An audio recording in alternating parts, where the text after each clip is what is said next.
Meus irmãos, bom dia para todos, graça e paz.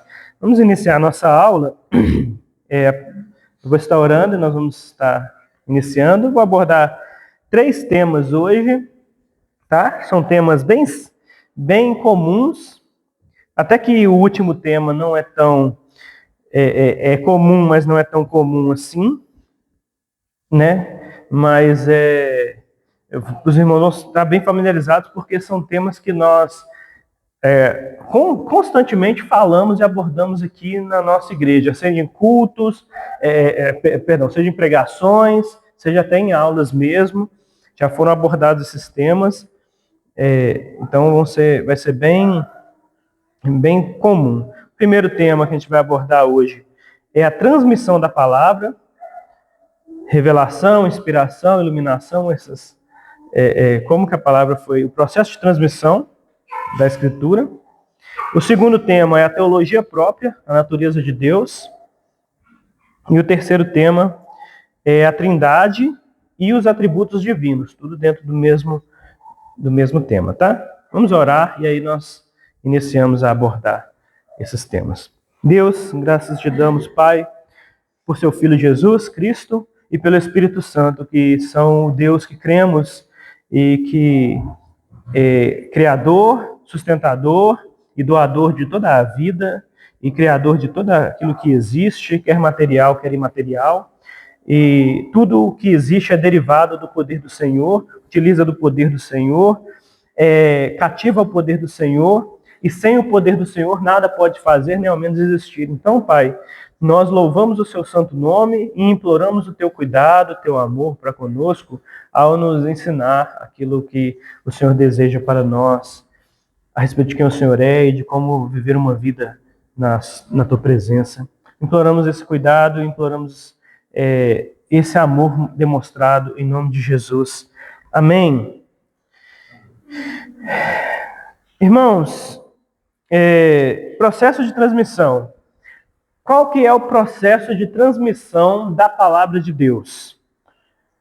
O processo de transmissão da palavra de Deus, ou seja, a comunicação da verdade de Deus. Como que Deus resolveu comunicar a verdade dele ao ser humano? Hoje em dia, é muito comum a gente ouvir as pessoas dizendo assim, olha, Deus falou comigo. Então, Deus falou comigo. É muito comum. Por quê? Porque há uma ideia, e essa ideia, ela nem é, eu diria assim, pentecostal e neopentecostal, mas há uma ideia natural de que Deus, para revelar a sua palavra, ele conversava com as pessoas, e quando ele conversava, ele revelava a sua vontade. Então havia essa revelação que nós chamamos de revelação especial. E então as pessoas acreditam que era esse o processo que Deus usava para revelar a sua palavra. Nós sabemos que isso não é verdade, por quê?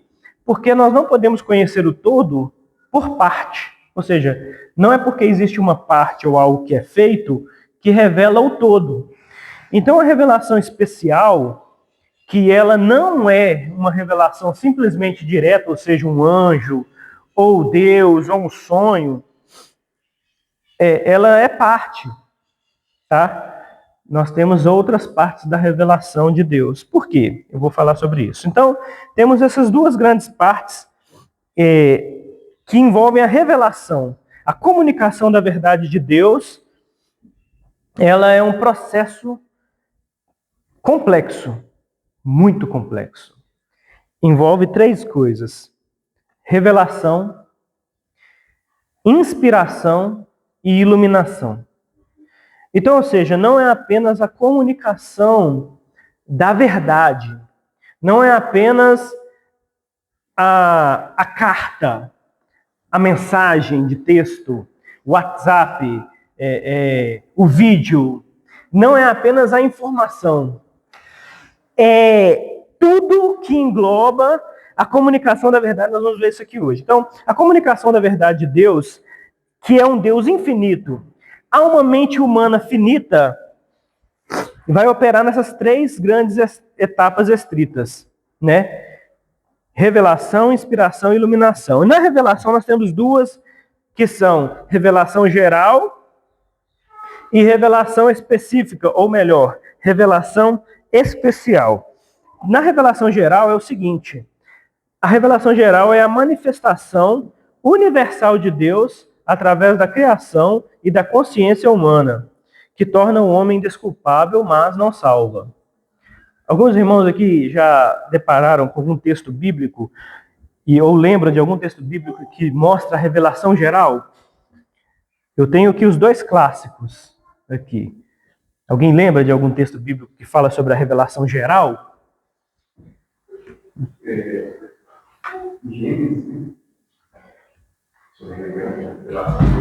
Revelação geral.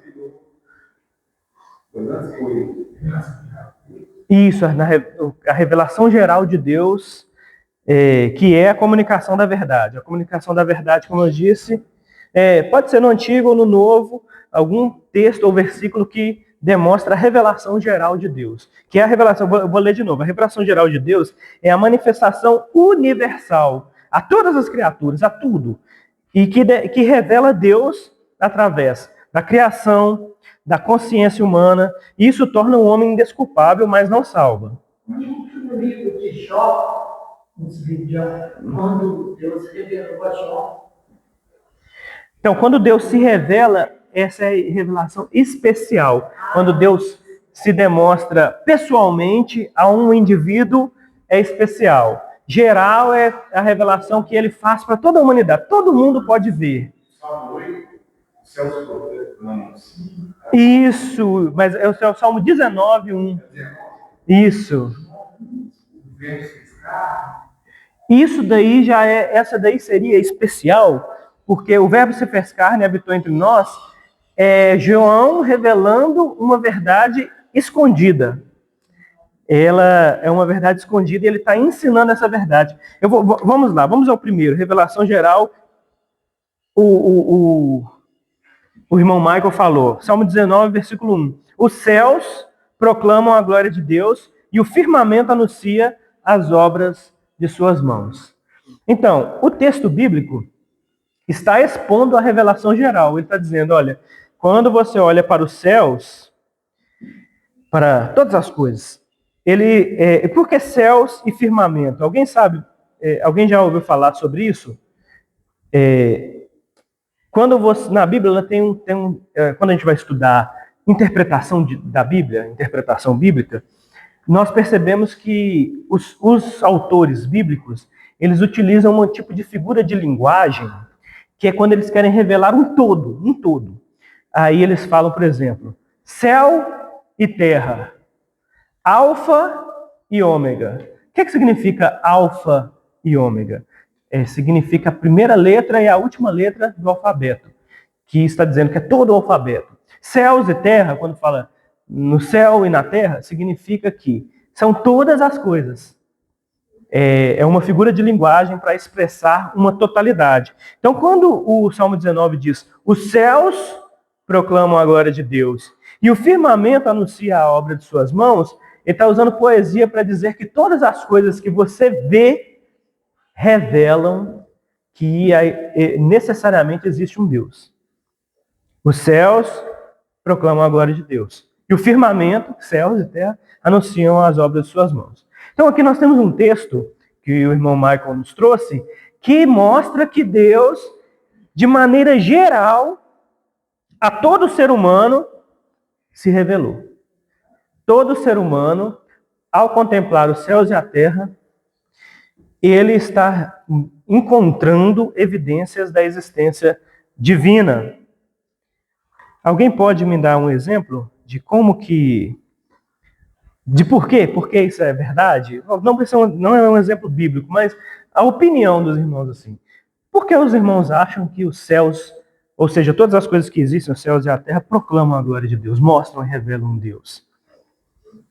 Nossa, é claro que nós aqui estamos com uma opinião majoritariamente cristã, né? Nós não temos nenhuma opinião ateísta para contrapor, mas é bom os irmãos falarem. Ou os irmãos concordam ou discordam, os irmãos acham também que não é bem assim. Aos céus, as coisas criadas, a natureza, as leis físicas não revelam nada. O que os irmãos acham? Revela ou não?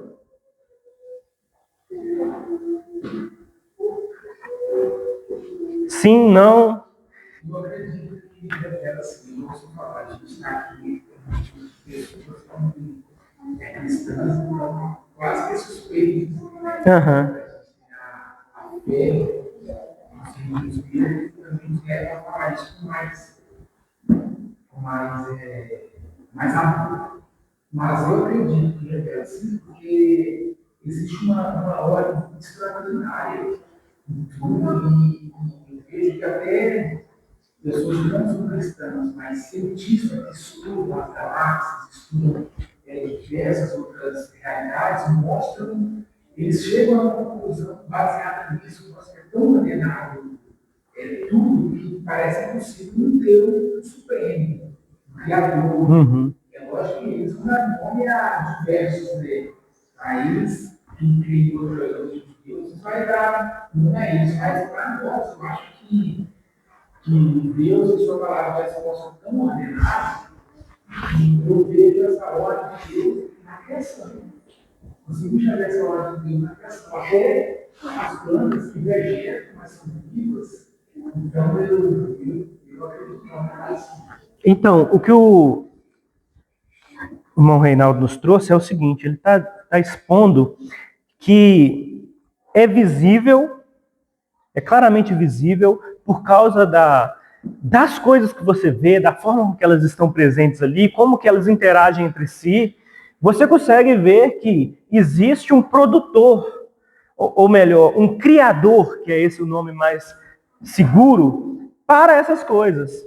E qual que é a grande questão? A grande questão é que todo mundo acredita sim, quer ser um ateu, quer não. Quer ser um ateu militante.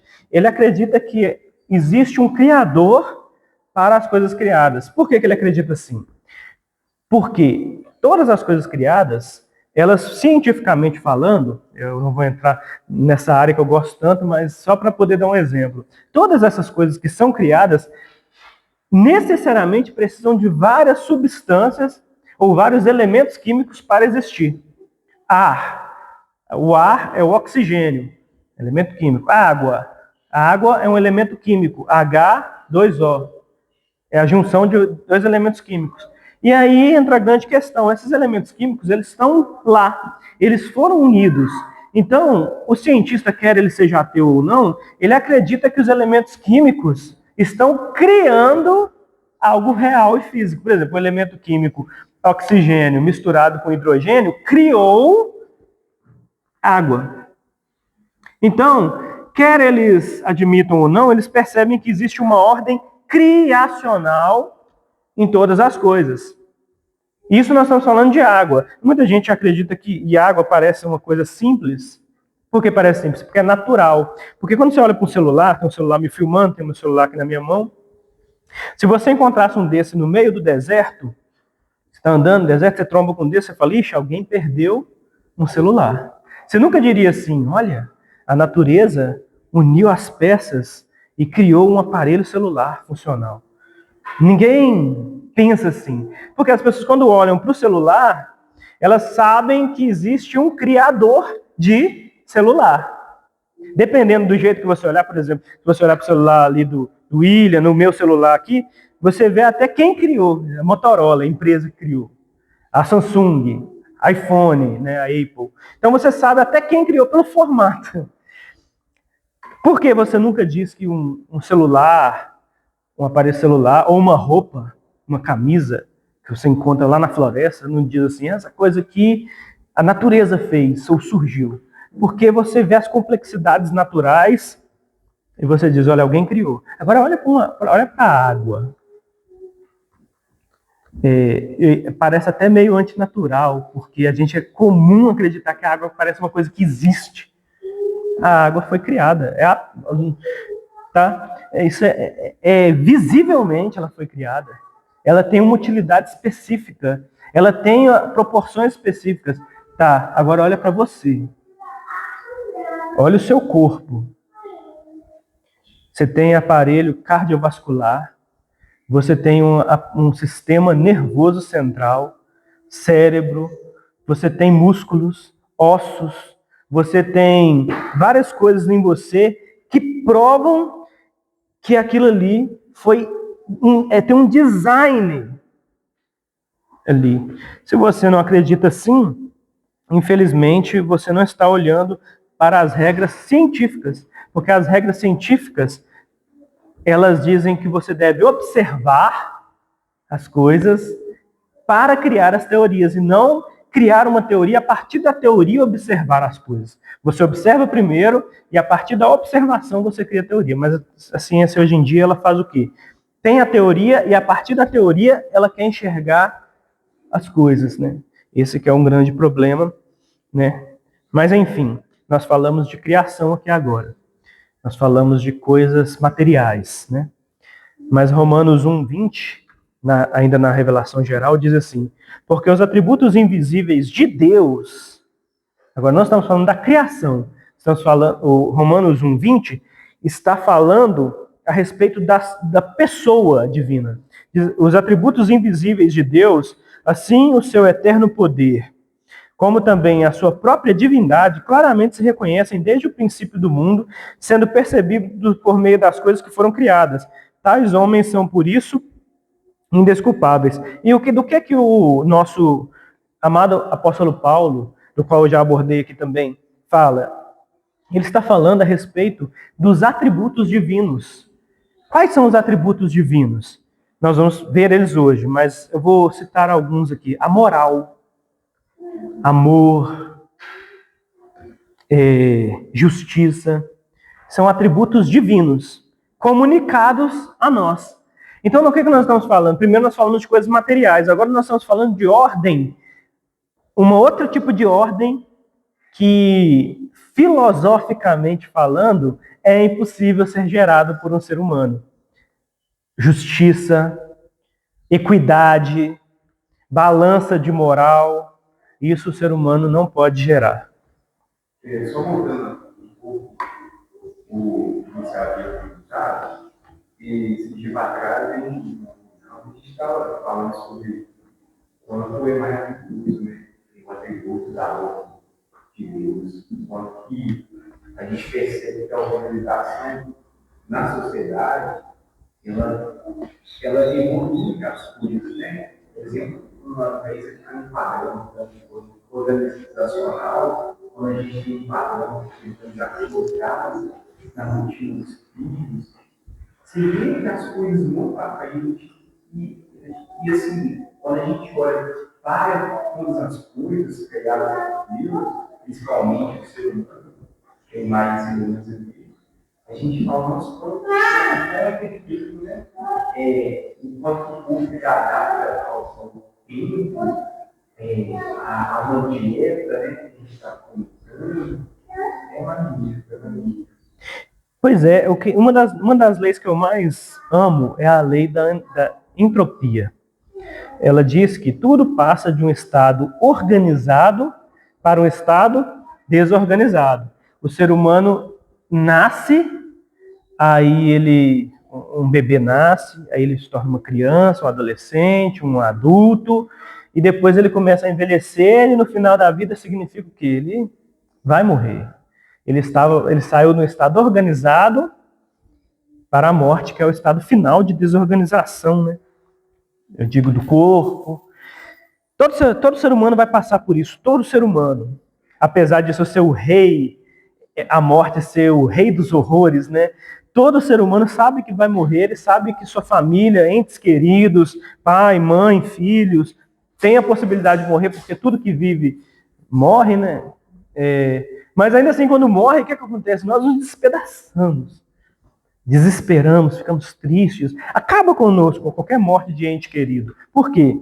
Apesar de sabermos que isso é um fato, que isso vai acontecer com pessoas ao redor de nós, ou até com nós mesmos, ainda é horrível imaginar que isso vai acontecer, porque parece que não deveria ser assim. Por que não deveria? Ser humano, e isso eu não vou falar aqui hoje, senão eu vou ficar para sempre aqui falando sobre isso. O ser humano foi feito para a eternidade, né? Adão e Eva eram imortal. Então, quando a morte chega, a morte é uma coisa difícil de entender para seres humanos que veem morte todo dia, que sabem que pessoas morrem todos os dias. Porque como o ser humano foi criado para ser imortal, quando ele morre, ou quando alguém morre, ele fica assim, por que isso está acontecendo? Por quê? Porque nós fomos criados em nosso sistema biológico, filosófico, interno, para acreditar que deveríamos viver para sempre, né? Porque fomos feitos assim. Então, a entropia, ela diz que tudo sai de um estado organizado para um estado desorganizado. E aí, o que o irmão, a conversa dos irmãos trouxe é o seguinte: nós, através de dieta, exercícios, maneira de se alimentar, de viver, né? Nós estamos tentando vencer essa lei. Nós estamos tentando viver um pouco mais, ter um pouco mais de saúde, né? Ou ter não um pouco mais de vida, mas um pouco mais de qualidade de vida enquanto vivemos, né? Então, nós estamos tentando vencer aquilo que é natural, que é a desorganização natural do nosso corpo. E para isso é necessário um exercício. Se você não fizer o exercício, se você não tiver uma mudança, uma transformação na maneira que você vive, ou seja, se você começar a aceitar qualquer coisa que te apetece, qualquer alimentação que você de fato gosta, ou seja, se você viver desvairadamente assim, você sabe que você não terá saúde, você vai ficar com a saúde debilitada. Então, para a sobrevivência, ou para vencer a entropia, você precisa se esforçar.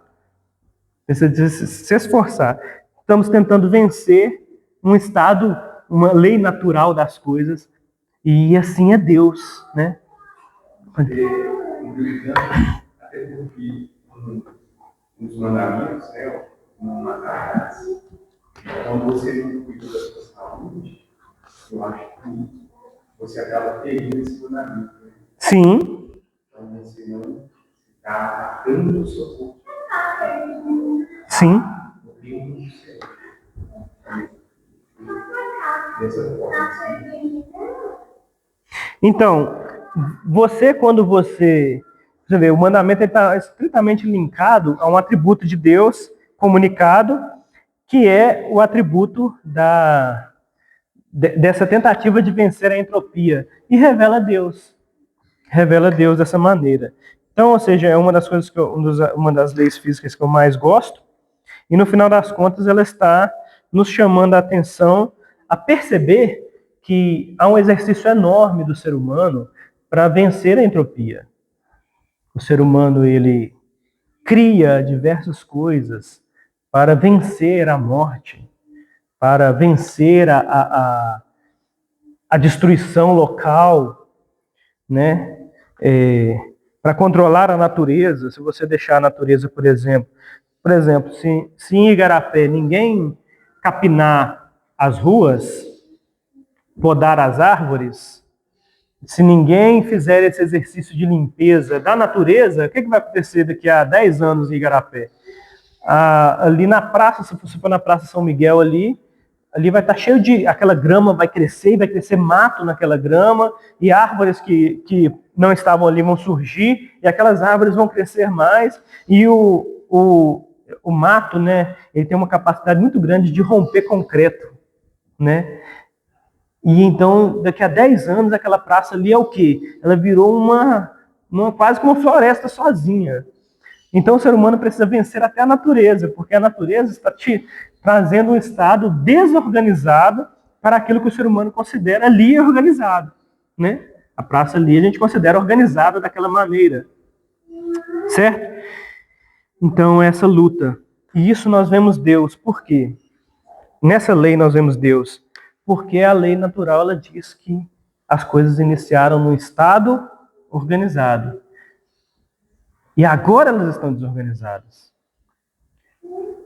Então, as teorias científicas, elas trabalham ao contrário. Houve uma desorganização que trouxe organização. isso é contraditório à própria lei física que atua e funciona no mundo. Então, um dos cientistas mais famosos do mundo, Stephen Hawking, para tentar explicar isso daí, por ser ateu, né, para tentar explicar, ele disse que, misteriosamente, as leis físicas que operavam no início eram leis desconhecidas e elas não estavam em seu perfeito funcionamento.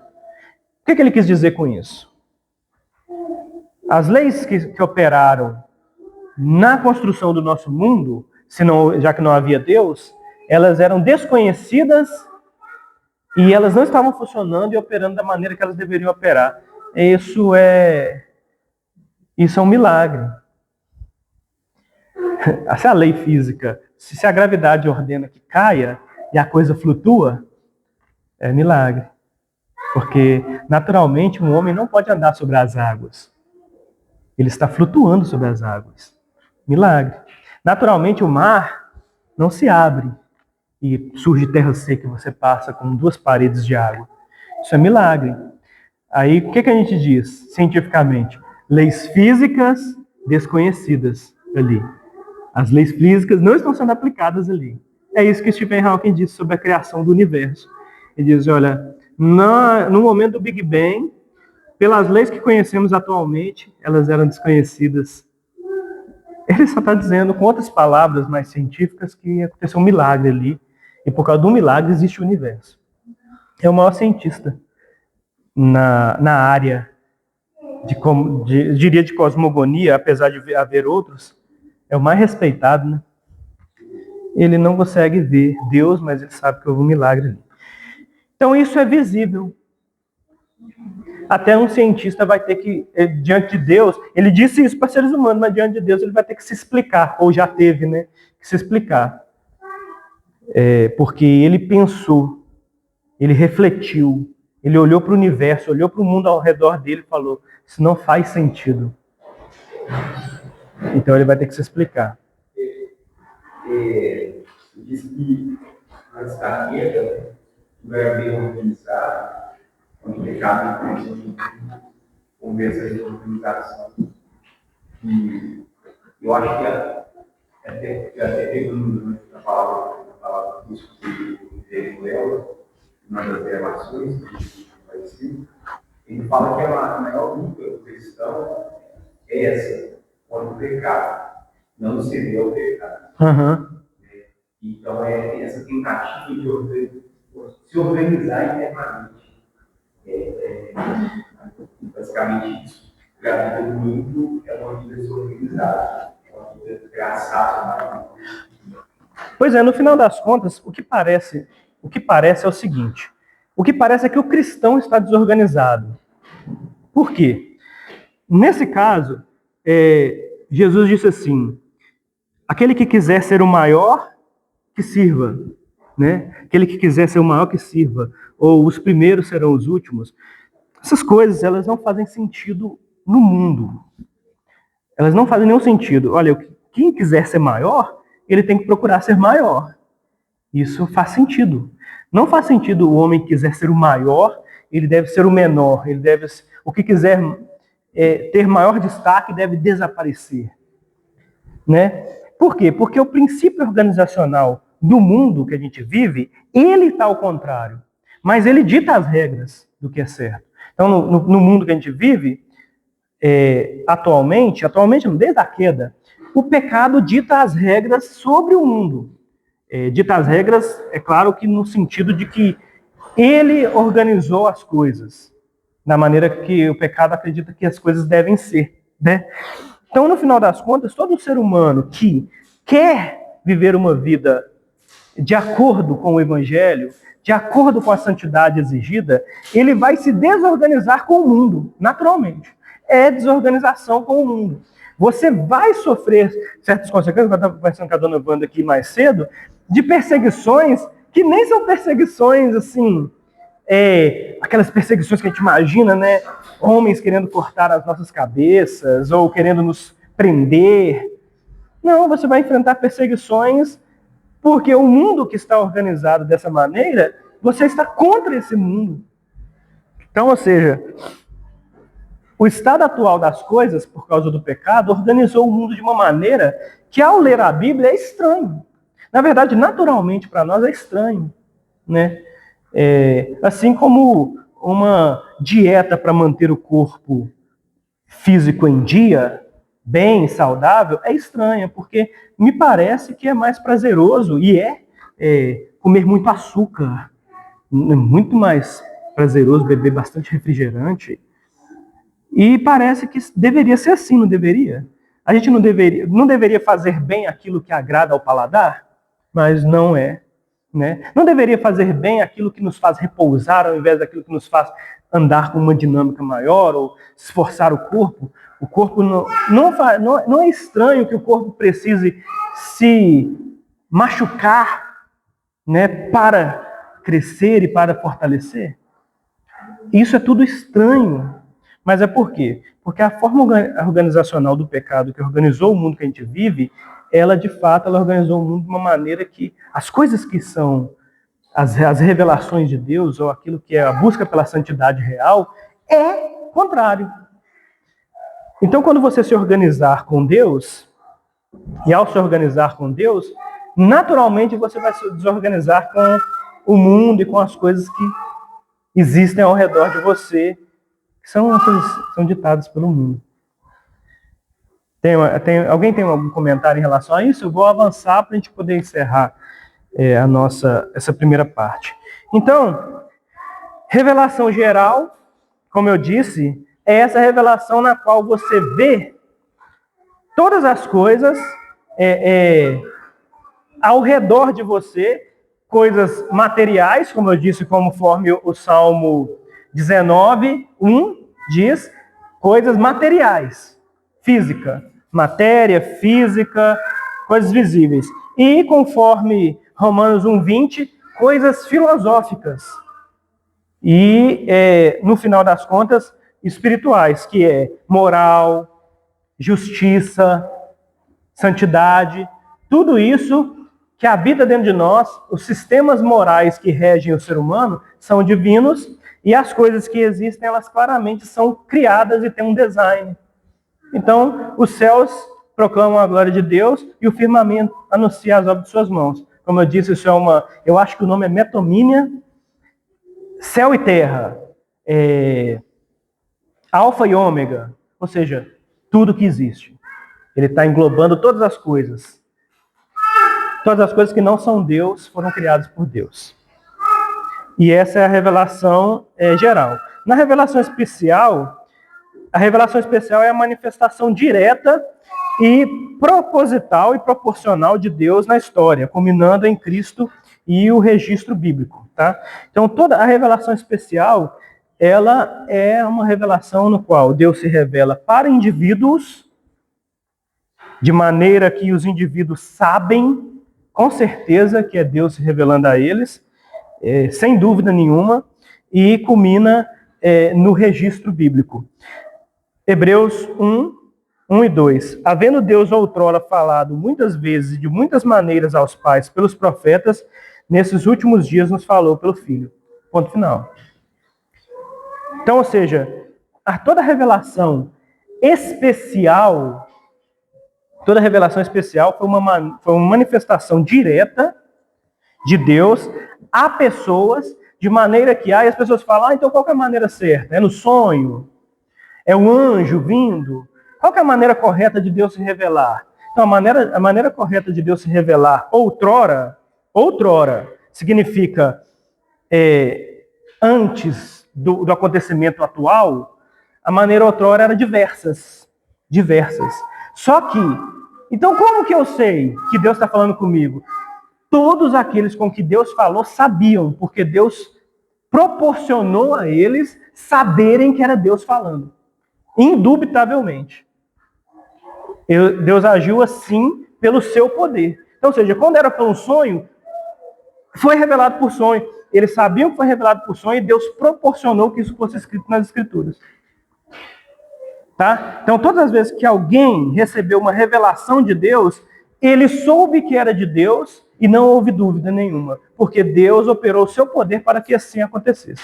Então não interessa se era por sonho, se era um anjo, ou se era uma Moisés lá com a sarça, não interessa. A maneira com que Deus se revelou, a pessoa a quem foi revelada sabia objetivamente que Deus era, e principalmente, vamos colocar um outro caso aqui, que é um caso mais, eu acho um dos melhores casos, é Abraão. Como que Deus se revelou a Abraão? Foi um sonho? Foi o quê? Então, aparentemente, pelo que o texto bíblico traz, parece ter sido um sonho, mas não só, parece ter sido uma coisa no coração, mas não só, parece que Deus falou e ele ouviu, então, ele sabia que era Deus. E por quê? Porque de maneira milagrosa isso aconteceu. Então, a revelação especial é essa manifestação direta. E essa manifestação direta culminou numa revelação geral final, na finalização da revelação, que foi o quê? A manifestação de Cristo nas Escrituras. Então, a manifestação de Cristo, ou seja, o Filho de Deus foi o final de todas as revelações especiais, né? Então, e assim se encerra a questão da revelação especial. Mas aí nós ainda temos dois outros assuntos para tratar dentro da revelação, tanto geral quanto especial, que é a inspiração e a iluminação. Como eu disse, Deus ele não entregou uma carta. Ele não pegou a Bíblia, entregou e falou, agora vocês se viram. Agora se virem. Há uma manutenção espiritual no leitor. Ou seja, todo aquele que lê a Bíblia, ele não simplesmente lê a Bíblia e, ao ler a Bíblia, ele entende ou não, fica a critério dele. Ou seja, Deus fala, é uma espécie de arminianismo, né? Deus te entregou a Bíblia, você vai ler e interpretar. Aí, se você interpretar certo, beleza. Se você interpretar errado, não foi legal, né? Não. Todo leitor da Bíblia, aquele que crê, ele não creu porque ele interpretou. Ele não creu porque houve um exercício humano possível. Por exemplo, eu, de maneira possível, consegui ler e entender a palavra de Deus. Lembra do caso inicial que nós iniciamos aqui estudando? Filipe e o eunuco, né? O eunuco estava lendo o quê? O livro de Isaías. E ao ler o livro de Isaías, o que surgiu na cabeça dele? Eu não entendo o que eu leio. Então o Filipe se aproxima do carro e pergunta, você entende o que você lê? O que ele responde? Com sinceridade ele fala, como que eu vou entender se ninguém puder me explicar? E então ele se achega no carro e explica, né, a revelação de Deus. Ou seja, há um trabalho espiritual no leitor que entende. Não é algo que um dia você vai chegar assim e você vai poder dizer para outras pessoas, eu tenho uma capacidade melhor de compreensão da Bíblia, porque eu estudei assim, interpretação de texto e regras de gramática. Então, não. No texto bíblico, em relação ao texto bíblico, é uma revelação especial. É uma revelação, ela continua especial da maneira que ela deve ser espiritual. Alguém tem alguma pergunta, irmãos, para nós encerrarmos? Algum comentário? Vamos encerrar nossa aula hoje? Porque conheço pessoas que já disseram que pessoas assim, você vê que tem um certo aptidão para a tradução que tem, eles falam assim, pô, não sei o que. Aí esses questionamentos internos, e realmente isso é até muito raro.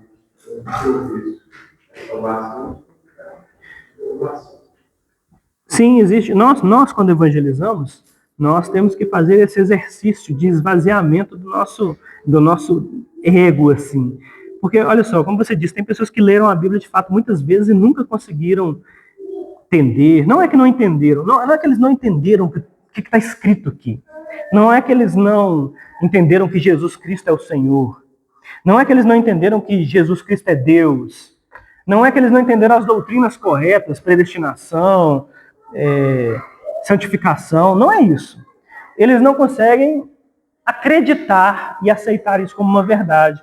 Você vê, não é um problema de interpretação de texto. Então não é um problema de capacidade cognitiva. A salvação e a compreensão da Escritura não é uma questão de capacidade cognitiva do indivíduo que lê, que estuda. É uma questão espiritual de Deus se apresentar. Se Deus não se apresenta, pode ser um indivíduo, como você disse, o melhor atuante numa área que exige que ele entenda as coisas que ele lê. Não vai entender, porque não é uma questão de compreensão. Certo? Por isso pregamos para as crianças. Por isso pregamos para as crianças. Não é uma questão de compreensão de maneira final. Né? É uma questão espiritual. Até porque quando você citou o exemplo de Abraão, naquela época existiam esses deuses, né? Sim. Como você mencionou, falou com ele. E assim, Deus desconhecido. Isso é Deus. Pois é, ele não associou a nenhuma das divindades que ele e sua família adoravam. Ele, por ser babilônico, adorava diversos deuses ali da Babilônia, inclusive ele mesmo, seu pai, eles adoravam diversos deuses ali da área, né? E ele não associou esse Deus a nenhum outro, mas também ele não associou esse Deus ao nome divino que nós construímos com a Bíblia inteira, né? Na verdade, o próximo tema que nós vamos estudar é a teologia própria de Deus, que vai demonstrar que todos os nomes que nós temos sobre Deus, eles vêm de características de Deus. Nós temos, olha aqui, ó, temos Elohim. Elohim é um nome que alguém citou sobre Deus porque destacou uma característica dele, que é grandeza. Elion, El Shaddai, Yahvé, Adonai, todos esses são nomes que pessoas deram a Deus para caracterizar uma característica, para demonstrar uma característica que eles viram sobre Deus. Então, Abraão, ele viu um Deus, né? Falou com ele sabia que era um Deus e que não era nenhum dos deuses que ele conhecia, né? Nenhuma daquelas imagens e deuses falsos. Mas ele também não disse que Deus é ele, falou, um Deus desconhecido, chegou a mim, né? E eu acho incrível como que deve ter sido quando ele encontrou Melquisedeque, né? O sacerdote do Deus que chegou até ele. Deve ter sido maravilhoso, né? Conhecer alguém no mundo que também era uma espécie, que Abraão, de certa forma, era uma espécie de sacerdote também, né? Mas como que ele conhece outro como ele, que acredita no mesmo Deus. Vamos orar, irmãos, então, para nós encerrarmos nossa aula. Deus, graças te damos, Pai querido, pela instrução e pela manutenção espiritual que é necessária para a compreensão da tua palavra. Sabemos que o Senhor atua com poder em nós, os seus filhos, aqueles que te amam. O Senhor atua de maneira poderosa nos corações para acreditarem, confiarem em ti. E depois, quando acreditamos e confiamos, o Senhor continua atuando na manutenção e na perseverança de nós como fiéis a ti. Então, Pai, nós não só cremos que o Senhor se mostra, se revela aos seus filhos, nós cremos que o Senhor atua na vida deles, cooperando para a salvação, que no final ela é toda monergista, ela é toda operada pelo Senhor. Ó Deus, então não há crédito nenhum na minha mente, na mente dos irmãos aqui, na capacidade deles. Se temos fé, se cremos e se estamos contigo, graças ao Senhor. E por isso glorificamos o seu nome essa manhã, o nome de Jesus. Amém.